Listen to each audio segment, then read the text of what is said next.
Hey, boys and girls, welcome back to Lucy's Literacy and Literature Corner. I'm your host, Sammy. As you can see, it's been a while and we are not in our normal location. I'm actually coming to you live from the bus today, the school bus that I drive. Big shout out to all my students who started following on the channel. Love and appreciate you guys and girls, and hope you're enjoying the stories that I'm reading to you.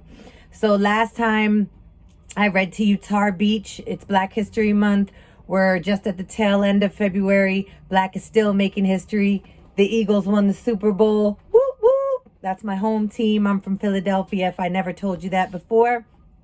But I told you last time, besides it being Black History Month and all that stuff, we were going to read a story about Malcolm X. And I wanted to find the book in the bookstore instead of online, but unfortunately I had no luck in the bookstore and had to order from Amazon. No big deal.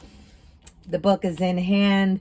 Malcolm X, A Fire Burning Brightly by Walter Dean Myers and Leonard Jenkins. I'm not sure if Leonard Jenkins is the illustrator or co-author. It doesn't specify.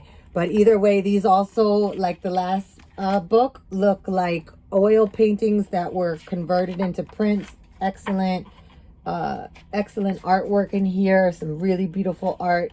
This book is really for older students.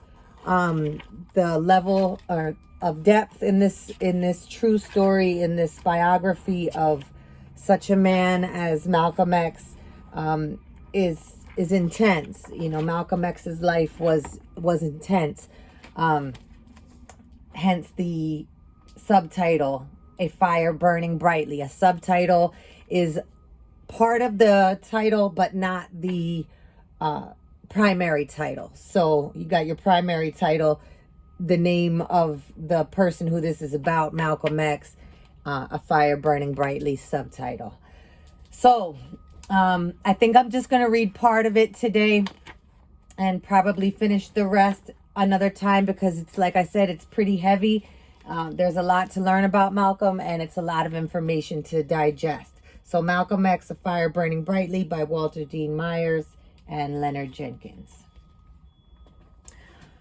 Whoever heard of a revolution where they lock arms and sing, "We shall overcome"? You don't do that in a revolution. You don't do any singing because you're too busy swinging. You don't have a peaceful revolution. You don't have a turn the cheek revolution. There's no such thing as a non-violent revolution. Already, that is a quote from Malcolm. It's, whoa, pretty intense right there. That goes against a lot of what we learned from our very much sung hero, Martin Luther King Jr., versus our unsung hero, who's saying, no such thing as turn the cheek if you want a revolution. You got to go down fighting. The man talking was Malcolm X. The audience responded with applause and nervous laughter. They believed in this brother, even though they knew that what he was saying was dangerous. Some said that the police were recording everything Malcolm said. Malcolm knew it was true, but he hadn't come this far to turn back or soften his message about winning freedom, justice, and equality for blacks in America.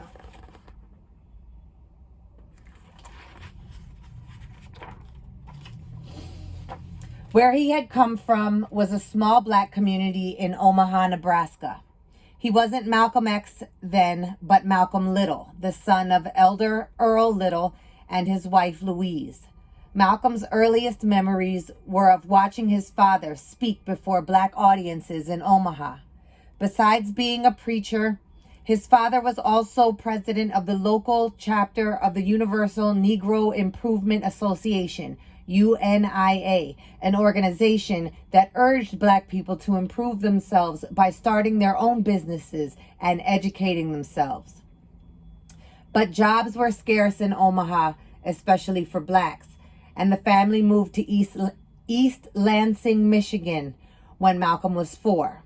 Young Malcolm admired his father very much, but it was from his mother that he received his love of learning. Louise Little loved to read and spent hours teaching Malcolm and his brothers and sisters how to read and do arithmetic. Up, you mighty race, you can accomplish what you will.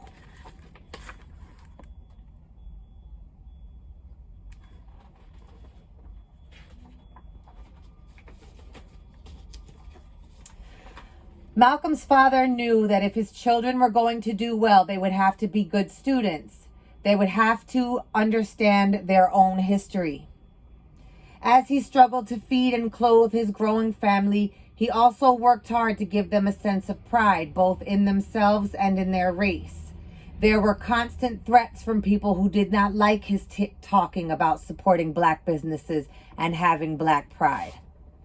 Early one morning in September 1931, the police arrived at the Little house with news that Elder Little had been killed in an accident. He had been found crushed to death under a trolley. Louise Little and her children were devastated. Rumors around town reported that Malcolm's father had been killed by people who didn't like what he was saying about blacks needing to stand up for their rights.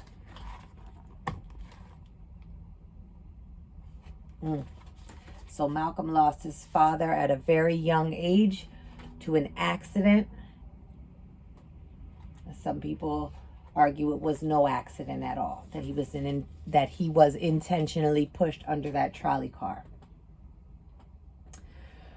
With her husband gone and few jobs available for black women, Louise Little had a difficult time making ends meet. Malcolm often went to school hungry. As things worsened at home, Malcolm's mother became so ill she could no longer support the family. Social workers split up the children, placing Malcolm, his younger brothers and sister in different foster homes. When Malcolm started playing pranks in class, he was sent to a detention home. Despite the family's troubles, Malcolm kept up his grades and was popular with the other students. He played for the school basketball team and was elected class president in 7th grade. He remembered his father telling him that he could make something of himself. In his heart, he knew that his father had been right. Malcolm knew that he was bright and that he should be able to use his intelligence to make a living.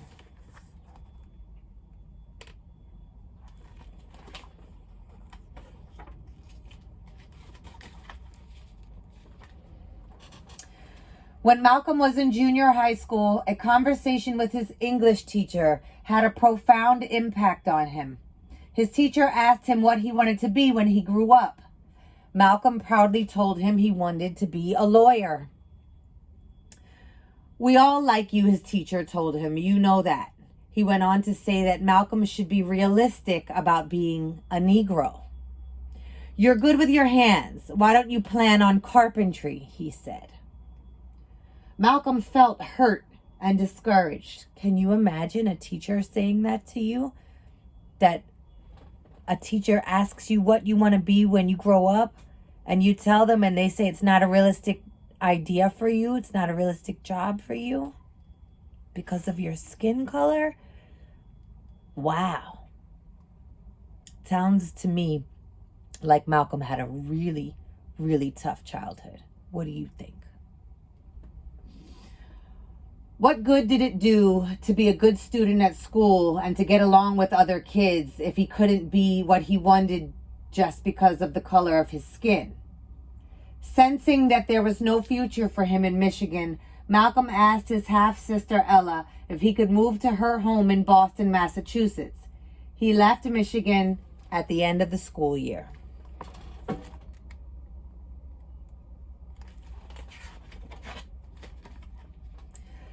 Malcolm took his sharp suits and snappy... Oh, I knew I missed a page there. Boston was an exciting place to 14-year-old Malcolm. Young black men wore zoot suits and had their hair straightened. They had their own way of talking and even a cool way of walking. Maybe Malcolm couldn't be a lawyer, but he could do what the sharp guys did in Boston. He had his reddish hair straightened, and he bought himself a powder blue suit and a wide-brimmed hat. "Man, you are looking good, just like you should," his friend Shorty would tell him. Malcolm started feeling good about himself again. He liked belonging to the slick crowd in Boston. He worked a number of jobs, including one as a sandwich seller for the railroad on the train route between Boston and New York. In New York's Harlem community, Malcolm became fascinated by the nightclub life, the parties, the street hustles. Big Red, as he was now called, moved easily in this new and exciting world. It was as if he had become a different person from the one he had left behind in Michigan. New York was heaven to me, and Harlem was seventh heaven.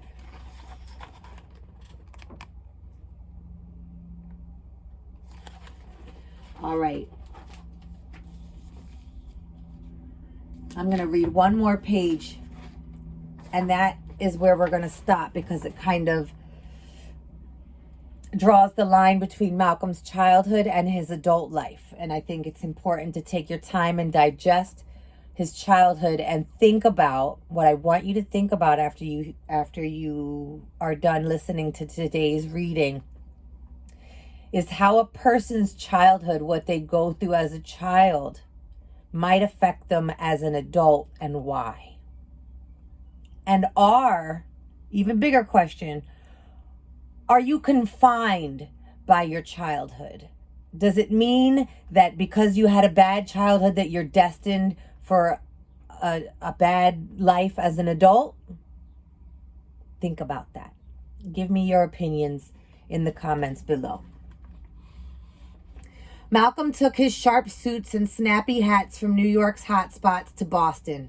In Boston, he joined a gang that robbed apartments. But the slick life he was leading came to a quick end when his gang was arrested. Malcolm was 21 when he was sent to prison. He had no one to blame for his troubles but himself, and he knew it. What had happened to the bright boy he had once been? To the teenager who wanted to be a lawyer? Bitter with his surroundings and with himself, Malcolm spent most of his time in Charleston State Prison reading. Books had a lot more to offer a young man with a good mind than the convicts he was with did. Books had a lot more to offer a young man with a good mind than the convicts he was with did. Anyone who has read a great deal can imagine the new world that opened, that reading opened. All right, my man Malcolm. What an amazing story. Amazing life story. We're going to stop right there. We're going to pick back up later. Not sure if I'm going to get back with you later on today or tomorrow, or hopefully one of these days soon. I know it's been a while. Forgive me for that, but I promise regular videos shall resume shortly. And I promise I won't leave you hanging with this story. Think about what I told you. Thanks for tuning in. Peace, love, happiness, as always. Bye.